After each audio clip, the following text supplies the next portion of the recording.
Hello friends, आज मैं आपके साथ इकोनॉमिक्स का एक और टॉपिक लेके आया हूँ और टॉपिक का नाम है methods to measure price elasticity of demand.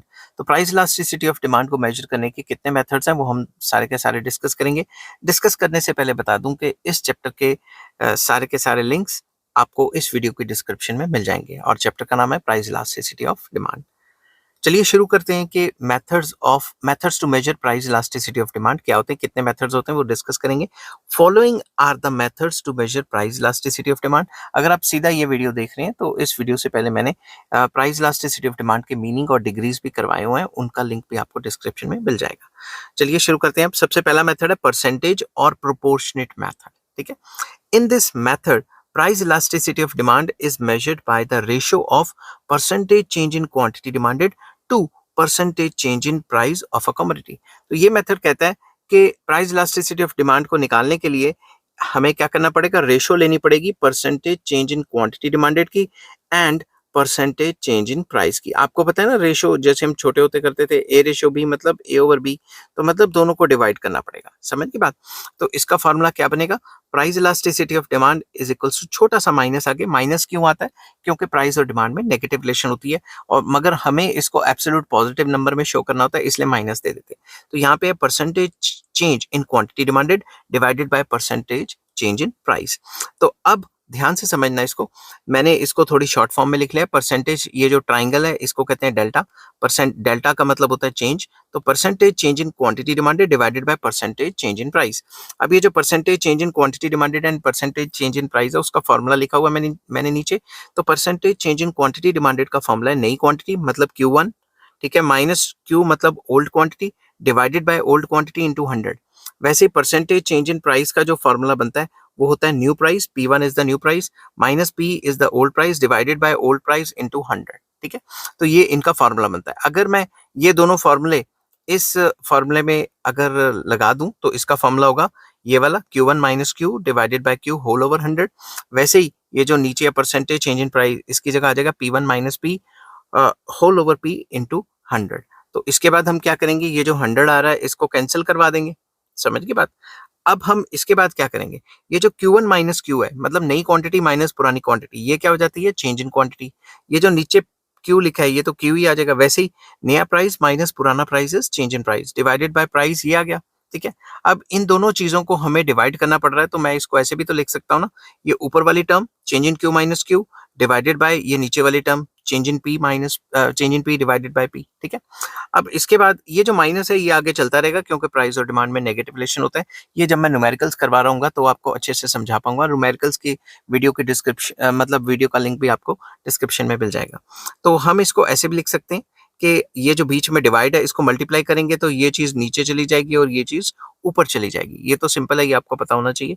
फिर हम क्या कर रहे हैं, ये जो चेंज वाले हैं इनको एक तरफ कर देंगे और ये जो पी के हुए इनको एक तरफ कर देंगे। तो इस तरीके से जो प्राइस इलास्टिसिटी ऑफ डिमांड का जो परसेंटेज मेथड है उसका फॉर्मूला ड्राइव हो जाता है। आपको ड्राइव करना भी आ जाता है और आपको न्यूमेरिकल्स भी इसके आ जाते हैं। ठीक है, नेक्स्ट मेथड जो है वो है total expenditure method. Total expenditure मतलब टोटल खर्चा।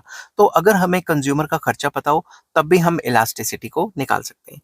Another method of measuring the price elasticity of demand suggested by Marshall is the total expenditure method। तो इसका नाम है total expenditure method. Total expenditure और total outlay is the expenditure incurred by households on the purchase of a commodity. मतलब कि जो consumers हैं या हाउस होल्ड्स हैं वो कोई भी चीज खरीदने पे कितना खर्चा करते हैं, ठीक है, उसे टोटल एक्सपेंडिचर कहा जाता है। It is the product of price of a commodity and the quantity demanded at that price. That is total expenditure का फॉर्मूला होता है प्राइस मल्टीप्लाई बाय क्वांटिटी। पता लग जाएगा टोटल खर्चा कितना किया है। वेयर ये जो टीई है ये टोटल एक्सपेंडिचर है, ये जो पी है it is price and Q stand for quantity respectively. तो टोटल एक्सपेंडिचर क्या होता है, जो भी आपने चीज खरीदी उसका प्राइस मल्टीप्लाई बाय उसकी क्वांटिटी। ठीक है, according to the expenditure method elasticity of demand can be measured by considering the change in total expenditure incurred on a commodity as a result of change in price of the commodity। तो ये method कहता है कि हम elasticity of demand को निकाल सकते हैं ये देख के कि प्राइस के चेंज होने से जो टोटल खर्चा है, जो टोटल एक्सपेंसेस हैं या टोटल एक्सपेंडिचर है उसमें कितना चेंज आया है। We compare the total expenditure incurred on a commodity before and after change in price and thereby we can know about the price elasticity of demand for a good। हम ये देख सकते हैं कि पहले इस प्राइस पे इतना सामान खरीदते थे, इतना खर्चा होता था। अब जो प्राइस में चेंज आया है, उसमें चेंज आने से डिमांड में कितना चेंज करते हैं और खर्चे में कितना चेंज आया है, ये चीज देख के हम इलास्टिसिटी निकाल सकते हैं। By using this method we can categorize 3 types of elasticities. हम 3 टाइप की इलास्टिसिटीज निकाल सकते हैं। तो सबसे पहले आ जाता है इलास्टिक डिमांड। ध्यान से समझना इसको, जैसे अपने पेपर में लिखना है मैंने वैसे ही लिखा हुआ है। When a fall in the price of a commodity results in increase in total expenditure and a rise in the price leads to decrease in the total expenditure, elasticity of demand will be greater than 1. ये बात याद रखना, मैं दोबारा आपको बोल रहा हूँ, ठीक है? ध्यान से समझना। इंक्रीज इन टोटल, शुरू से बता रहा हूँ। फॉल इन प्राइस, प्राइस गिर गया। प्राइस के गिरने से क्या हुआ? प्राइस गिर रहा है, आप कमोडिटी ज्यादा खरीद रहे हैं, मगर हो क्या रहा है, आपका जो टोटल एक्सपेंडिचर है वो क्या हो रहा है? टोटल एक्सपेंडिचर आपका इंक्रीज हो रहा है। समझ की बात? And a rise in the price, अगर प्राइस बढ़ता है तो आपका जो टोटल एक्सपेंडिचर है वो डिक्रीज हो रहा है। तो प्राइस और डिमांड में क्या रिलेशन है? नेगेटिव। तो जब भी ऐसा होता है कि प्राइस के गिरने से खर्चा बढ़ता है या प्राइस के बढ़ने से खर्चा गिरता है, तो जो डिमांड होती है वो ग्रेटर देन यूनिटरी इलास्टिक होती है, मतलब ग्रेटर देन 1 होती है। Thus, when the total expenditure moves in the opposite direction to the change in price, elasticity of demand will be greater than unity. मतलब प्राइस के चेंज होने से demand उल्टे डायरेक्शन में जा रही है, मतलब प्राइस और डिमांड में उल्टा बोल गया मैं, प्राइस के चेंज होने से जो टोटल एक्सपेंडिचर है वो उल्टे डायरेक्शन में जा रहा है, तो उसे हम कहते हैं ग्रेटर देन यूनिटरी इलास्टिक। मतलब अगर प्राइस गिर रहा है तो टोटल एक्सपेंडिचर बढ़े, या प्राइस बढ़ रहा है तो टोटल एक्सपेंडिचर गिरे। In this case the change in quantity demanded more than offsets the change in price. मतलब डिमांड में इतना ज्यादा चेंज आ जाता है कि क्या बताएं, ठीक है? तो अब मैं इसको टेबल और डायग्राम के हिसाब से आपको एक्सप्लेन करने की कोशिश करूंगा। तो फर्स्ट कॉलम में मैंने क्या दिया हुआ है? प्राइस। सेकंड कॉलम में क्वांटिटी डिमांडेड, फिर total expenditure and price elasticity. मान लो प्राइस था 60, डिमांड थी 10, तो मैंने ये दिखा हुआ है प्राइस था 60, डिमांड थी 10। समझ गए बात? तो ये प्राइस दिखाई हुई है इनिशियल। अब क्या हुआ? टोटल खर्चा कितना हुआ? 600, क्योंकि 60 रुपीज की चीज है, आपने कितनी खरीदी? 10, तो 60 इंटू 10 600। समझ गई बात? अब प्राइस गिर गया 50, प्राइस गिर के कितना आ गया? 50। आपने डिमांड कितनी कर ली? 13। तो प्राइस के गिरने से डिमांड तो बढ़ती है, मगर डिमांड इतनी बढ़ गई कि टोटल एक्सपेंडिचर क्या हो गया? बढ़ गया।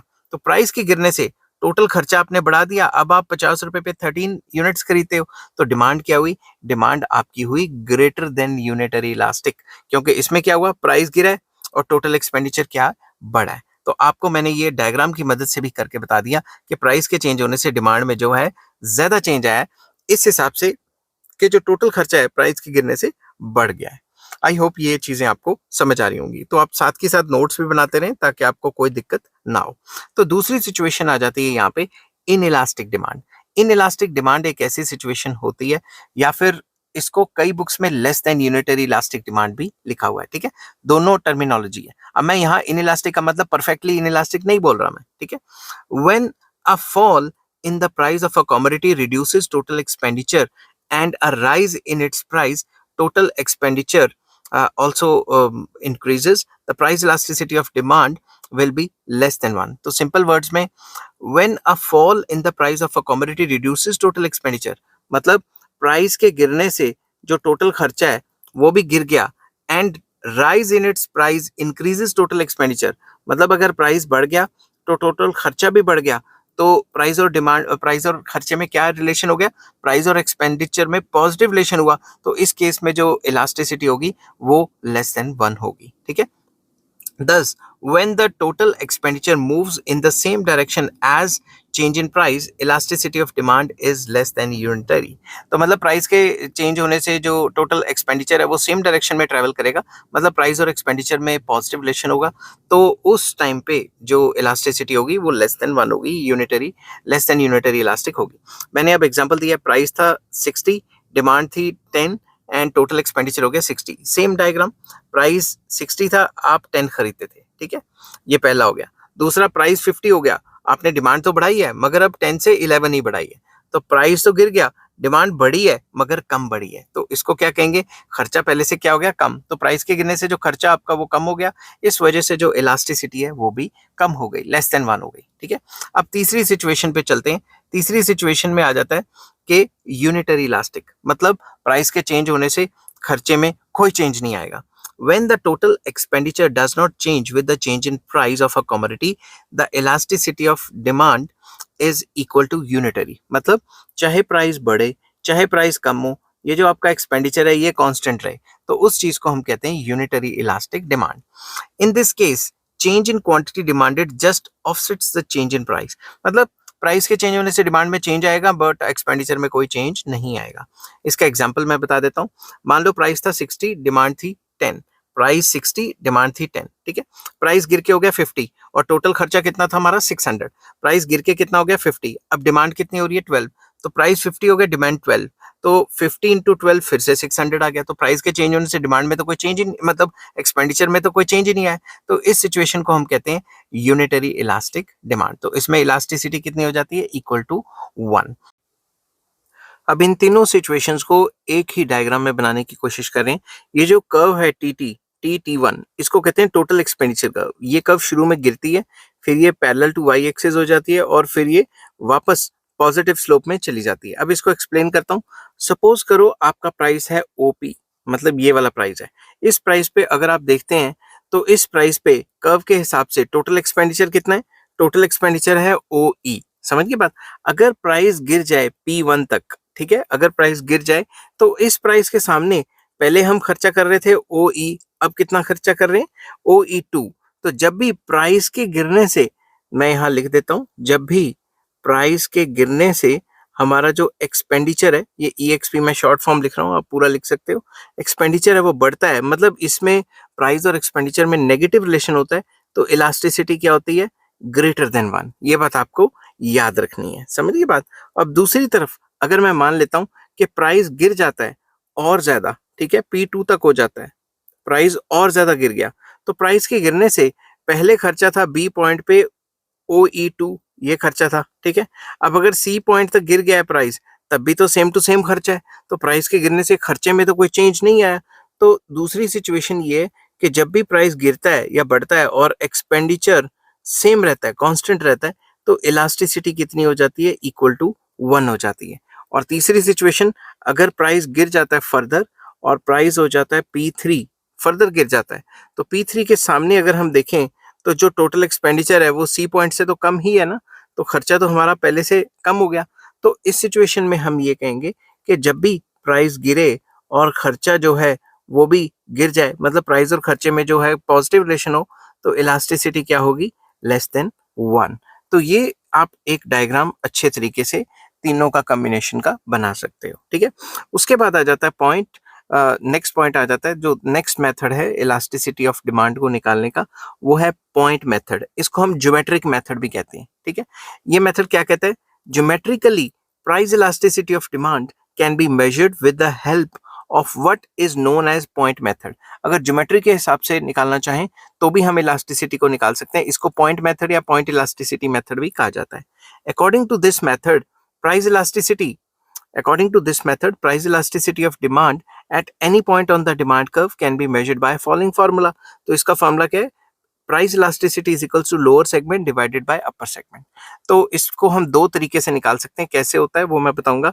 It can be further explained with the help of following सब हेडिंग्स. इसको फॉलोइंग सब हेडिंग्स में निकाल के दिखाएंगे.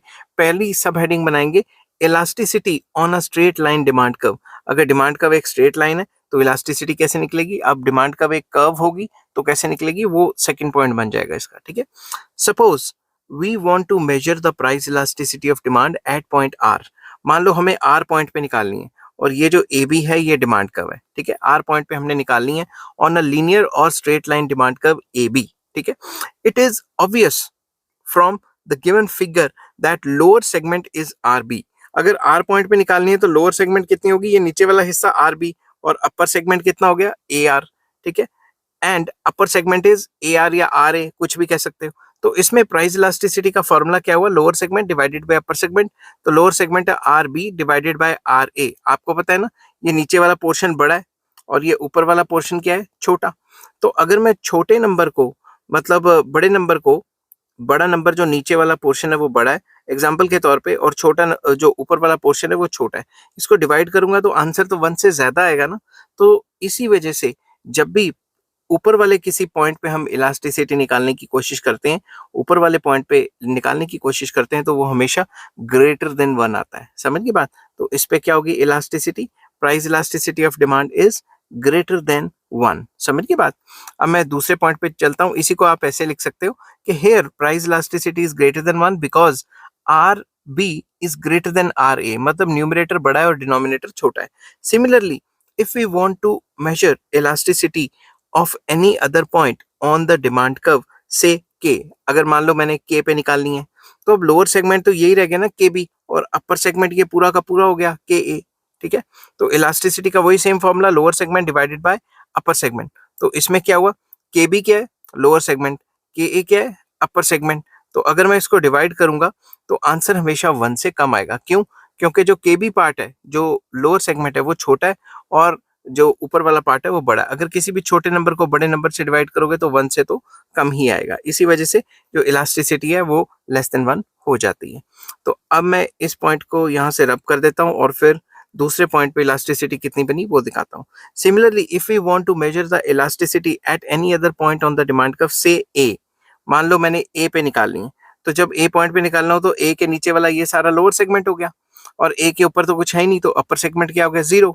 ठीक है, तो उसी हिसाब से लिखेंगे price elasticity is lower segment divided by upper segment. Lower segment तो ए भी होगी, upper segment 0, something divided by 0 is infinity. तो इस केस में जो इलास्टिसिटी यहाँ पे बनेगी वो बन जाएगी infinity. Price elasticity of demand is infinite. ठीक है, और यहाँ पे तो हमने निकाला था price elasticity of demand is less than 1। अब ऐसी ही दूसरी सिचुएशन, ठीक है, similarly if we want to measure the elasticity of any other point on the demand curve, say J, तो फॉर्मूला तो वही होगा lower segment divided by upper segment. अब देखते हैं इधर जे, ये जो जे पॉइंट मैंने बनाया ये सेंटर में बनाया है। ठीक है, मतलब ये जो लोअर सेगमेंट है और अपर सेगमेंट है ये तो बराबर होगी। तो अगर लोअर सेगमेंट को अपर सेगमेंट से डिवाइड करें, मतलब बराबर नंबर को डिवाइड करें, तो ये काट के तो 1 आ जाएगा। तो इसीलिए सेंटर में इलास्टिसिटी ऑफ डिमांड 1 होती है। ठीक है, तो इसको इस हिसाब से लिखा हुआ है कि here price elasticity of demand is 1 because, मैंने यहाँ पे ये लिखना था, रुको 2 मिनट, यहाँ पे मैंने लिखना था कि ये दोनों के दोनों बराबर हैं। ठीक है, ये दोनों के दोनों बराबर हैं, यहाँ लिख देते हैं कि ये जो जे बी है इट इज इक्वल्स टू जे ए है। समझ गई बात?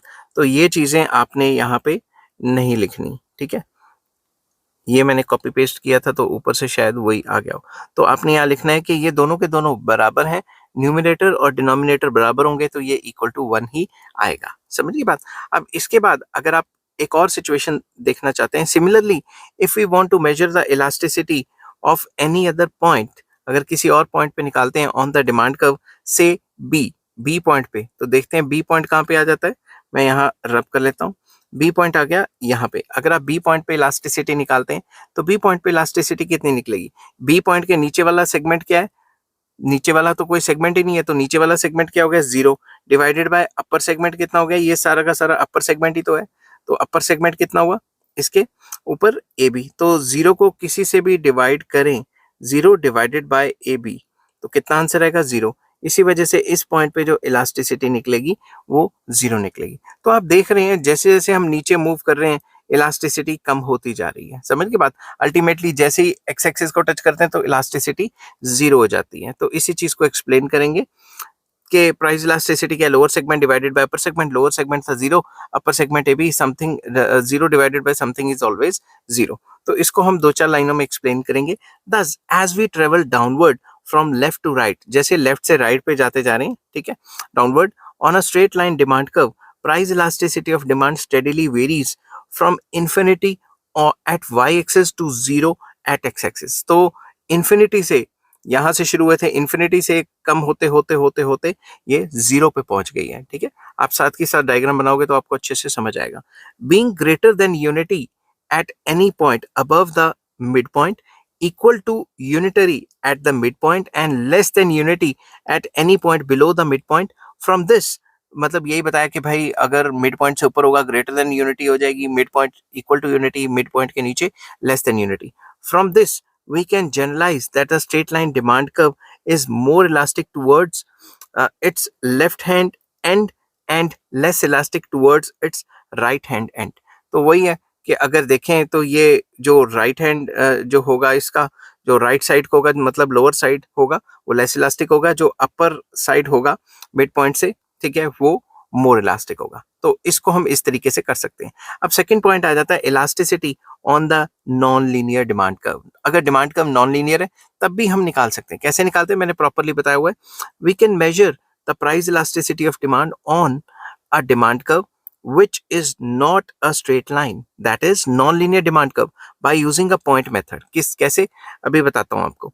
In order to calculate price elasticity of demand at any point on a curved demand curve, we have to draw a tangent to the demand curve through the chosen point. Simple words में मान लो ये non-linear demand curve है, ठीक है, DD demand curve है। मान लो मैंने R point पे इलास्टिसिटी निकालनी है या मैंने इस पॉइंट पे इलास्टिसिटी निकालनी है, तो जिस पॉइंट पे इलास्टिसिटी निकालनी है उस पॉइंट पे आपको एक टेंजेंट बना देना है, ठीक है। अब टेंजेंट बनाएंगे तो ये वाली लोअर सेगमेंट होगी, ये वाली अपर सेगमेंट होगी, तो ये बन गई ना फिर से वही formula, lower segment divided by upper segment. अगर मुझे इस पॉइंट पे निकालना होता तो मैं एक ऐसा टेंजेंट खींच लेता, समझ गई बात। तो इसी तरीके से आप इसको निकालोगे, ठीक है। Consequently this point will divide the tangent into two parts. ये जो पॉइंट है ये टेंजेंट को दो पार्ट्स में डिवाइड करेगा, एक लोअर सेगमेंट हो गया, एक अपर सेगमेंट हो गया। We measure the elasticity of the tangent at this point as the ratio of the lower segment to the upper segment. तो वही हो गया lower segment divided by upper segment, इसकी रेशियो वही बन जाएगी। इलास्टिसिटी ऑफ डिमांड का formula लगा देंगे। Suppose we want to measure the elasticity at point R on the demand curve DD, वही बात जो मैंने बोली वो इंग्लिश में। We draw line A B tangent to the demand curve D at point R point पे हम एक टेंजेंट खींच लेंगे, समझ की बात। Since the slope of the demand curve at point R equals to the slope of tangent at that point, the price elasticity of demand curve D at R will be equal to the elasticity of the tangent AB at point R। तो simple words में ये कहा है कि जो ये जो R point है यहाँ पे ये डिमांड कर्व टेंजेंट है, इसका मतलब ये कि जो R पॉइंट की जो स्लोप है, ढलान है, वही AB की ढलान है, समझ की बात। तो इसी वजह से हम जो फॉर्मूला वो लगा देंगे, lower segment divided by upper segment. Lower segment क्या हो गया, ये हो गया RB या BR, कुछ भी लिख सकते हो। तो अपर सेगमेंट क्या हो गया, AR या RA, कुछ भी लिख सकते हो, समझ की बात। तो इस तरीके से नॉन लीनियर डिमांड कर्व की भी हम इलास्टिसिटी निकाल सकते हैं। आई होप ये वीडियो आपको पसंद आई होगी। अगर पसंद आती है तो please like, share and subscribe. Next topic में डिस्कस करूंगा numericals of elasticity of demand, जिसका लिंक भी आपको डिस्क्रिप्शन में मिल जाएगा। Take care, bye bye.